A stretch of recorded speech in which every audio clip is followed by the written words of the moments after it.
देश में काफी समय से सरकारी कर्मचारियों द्वारा पुरानी पेंशन स्कीम को वापस लागू करने या एनपीएस में संशोधन की मांग हो रही थी। केंद्र सरकार ने सरकारी कर्मचारियों के लिए बड़ा ऐलान करते हुए एक नई पेंशन स्कीम को मंजूरी दे दी है, जिसका नाम यूपीएस यानी कि यूनिफाइड पेंशन स्कीम है।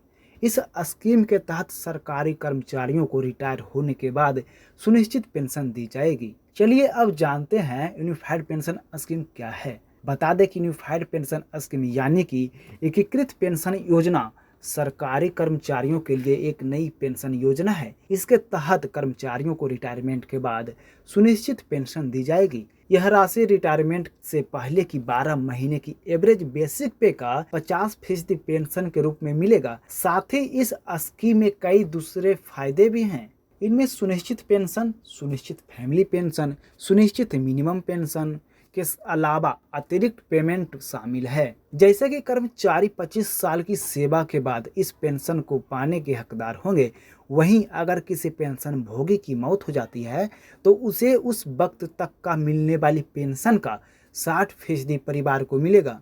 इसके अलावा अगर कर्मचारी की सर्विस 25 साल से कम है और 10 साल से अधिक है तो पेंशन की राशि समानुपातिक आवंटन के आधार पर तय होगी। महत्वपूर्ण पहलू यह है कि कर्मचारी का कार्यवर्ष चाहे जितना भी हो, उसकी पेंशन की न्यूनतम राशि 10,000 रुपये से कम नहीं होगी।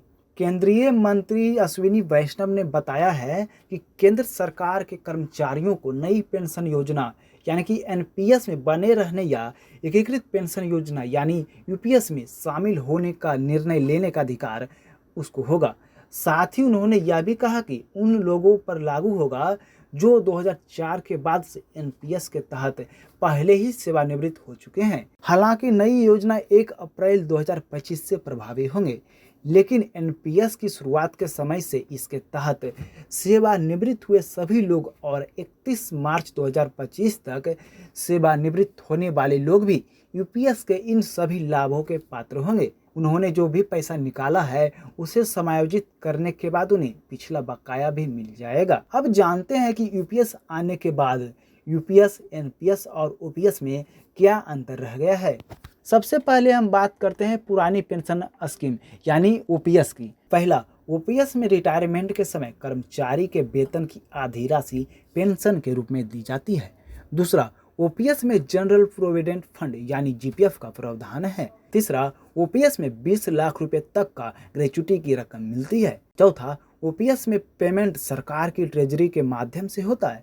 पांचवा, ओपीएस में रिटायर कर्मचारी का मृत्यु होने पर उसके परिजनों को पेंशन की राशि मिलती है। छठा, ओपीएस में पेंशन के लिए कर्मचारी के वेतन से कोई पैसा नहीं कटता है। सातवां, ओपीएस में 6 महीने बाद मिलने वाला डीए का प्रावधान है। अब बात करते हैं नई पेंशन स्कीम यानी एनपीएस की।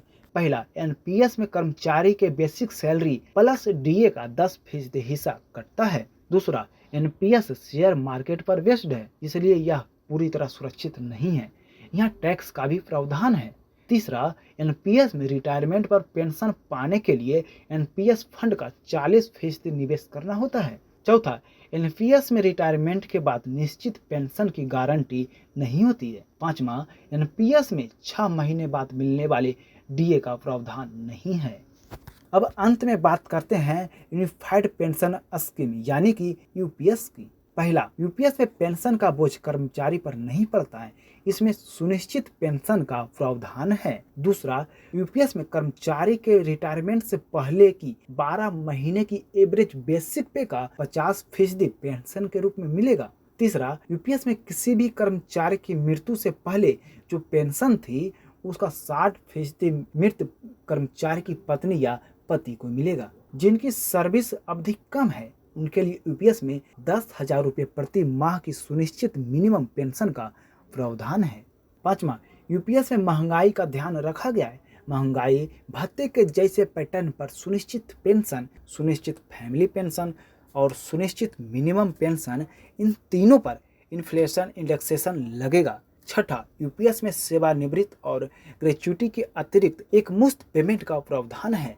सातवां, हर 6 महीने की सर्विस के लिए सेवानिवृत्ति की तारीख पर मंथली वेतन का 1/10वां हिस्सा मिलेगा। तो आज हमने जाना कि यूपीएस, एनपीएस और ओपीएस में क्या अंतर है। तो इस वीडियो में फिलहाल इतना ही।